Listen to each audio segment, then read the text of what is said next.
Charlar con el licenciado Sergio Britos, que está en línea telefónica, en directo desde Buenos Aires. Es nutricionista, profesor de política alimentaria en la UBA, Universidad de Buenos Aires, sobre este proyecto, el de la canasta saludable.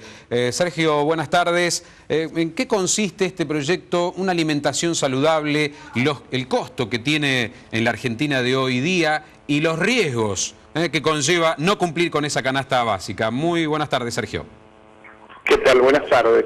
Bueno, en realidad se trata de un trabajo que hemos hecho en la Cátedra de Economía de la Escuela de Nutrición de la UBA, que básicamente consiste en el diseño de un menú o de una canasta alimentaria que simplemente cumple con los lineamientos o las recomendaciones de organizaciones internacionales en materia de alimentación saludable y de nuestras propias guías alimentarias argentinas. Vale decir, es una canasta que responde a las cantidades, pero también a la calidad y a la variedad de alimentos que debe reunir una dieta para ser considerada saludable.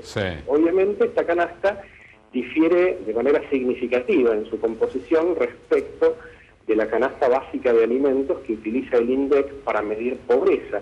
Y por lo tanto esa diferencia, que básicamente se refleja en una menor cantidad en la canasta del INDEC de hortalizas, de frutas, de lácteos, o una cantidad excedentaria de alimentos aportadores de hidratos de carbono, grasas, esas diferencias obviamente se trasladan al valor, al costo económico de la canasta alimentaria, de manera tal que cuando nosotros evaluamos el costo en comercios de la Ciudad de Buenos Aires, nos encontramos con que en marzo una familia tipo, para poder llevar adelante esta alimentación saludable, debería gastar unos 1.576 pesos cuando el INDEC calcula el valor de su canasta en 510 pesos, ¿no? O sea, 3 veces menos que lo que significa comer saludablemente.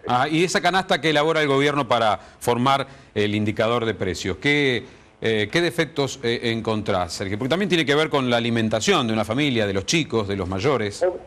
Obviamente, y es buena tu pregunta para aclarar que esto va más allá de si los precios que hoy en día releva el INDEC son ciertos. No sé, todos sabemos que obviamente no lo son, pero la conformación de la canasta tiene por lo menos dos vicios. Uno, por un lado, que es una canasta absolutamente vieja, digamos.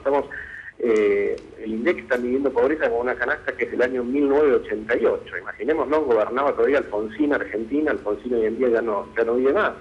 O sea, es Argentina prehistórica. Los patrones de consumo se modificaron de manera significativa.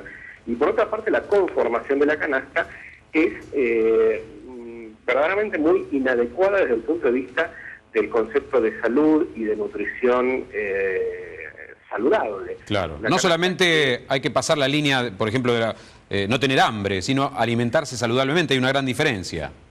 Obviamente, digamos que medir pobreza en función del costo de una canasta que solamente permite no pasar hambre, pero que tiene una serie de defectos desde el punto de vista de la conformación de la misma, obviamente es un concepto muy restringido, muy limitado, ¿no? Sergio, recordamos entonces el costo de una canasta saludable que ha investigado, que ha hecho este proyecto en la Universidad de Buenos Aires. ¿Cuánto da?